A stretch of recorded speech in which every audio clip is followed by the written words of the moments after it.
الرحيم. الحمد لله رب العالمين، الصلاة والسلام على خير خلق الله أجمعين. صلوا عليه، صلي على حبيبي عليه الصلاة والسلام.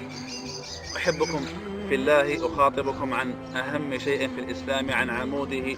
ولما نقول أن الصلاة هي عمود الإسلام، أي لو خرمت، لو جرحت، لو انتفت الصلاة من حياتك، من أوقاتك، من اهتماماتك، انهدمت وهدمت جميع حياتك. صلاتك هذه هي الرابط الأهم والحبل المتين مع الله سبحانه عز وجل. وتأمل حبيبي في الغالي، رسالة أوجهه إليك يا من أحبك في الله، أختي الغالية، حبيبي في الله. تأمل معي أن الزكاة فرضت في الأرض، والحج فرض في الأرض، وجميع فرائض الإسلام بشتى أنواعها واختلاف مراتبها فرضت في الأرض، إلا الصلاة.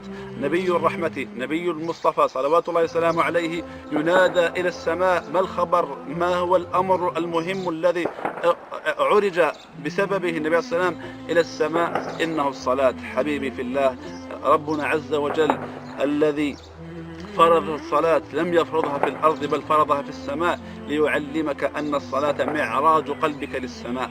تنادي ربك، تدعوه، تبتهل إليه في ركوعك وسجودك لله سبحانه عز وجل. الفرق بين المسلمين وبين الكافر هو الصلاة. حبيبي في الله، النبي عليه الصلاة والسلام كان إذا هجمت عليه الهموم، تراكمت عليه الغموم وغلقت في وجهه الأبواب، فقد الطبيب وفقد الحبيب، كان يقول لي بلال: أرحنا بها يا بلال، أرحنا بها. فراحة قلبه وسعادة فؤاده، قرة عينه في الصلاة.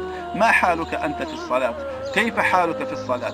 هل تشتاق إليها؟ هل تشتاق لبيوت الله عز وجل؟ هل تشتاق للمحراب؟ هل يهفو قلبك؟ هل تحن فؤادك؟ هل تطير نفسك بجناحي الشوق والاشتياق للصلاة، أم تعود إليها كأنها جبل كانت فوق ظهرك فترتاح من الصلاة ليس بالصلاة؟ راجع نفسك يا تارك الصلاة، صحح العلاقة بينك وبين الله عز وجل.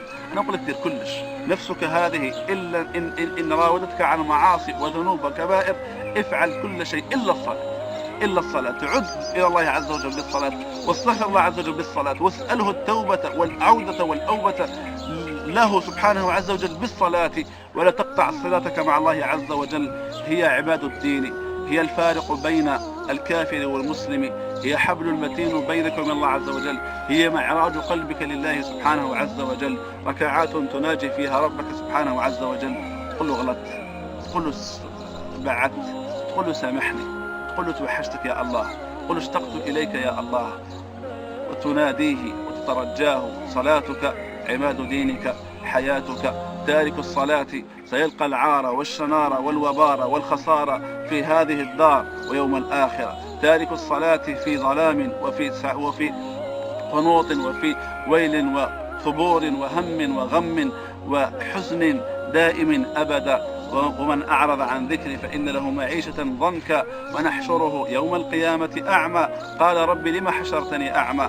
قال كذلك أتتك آياتنا فنسيتها وكذلك اليوم تنسى. حبيبي في الله، قل لي علاش ما تصليش؟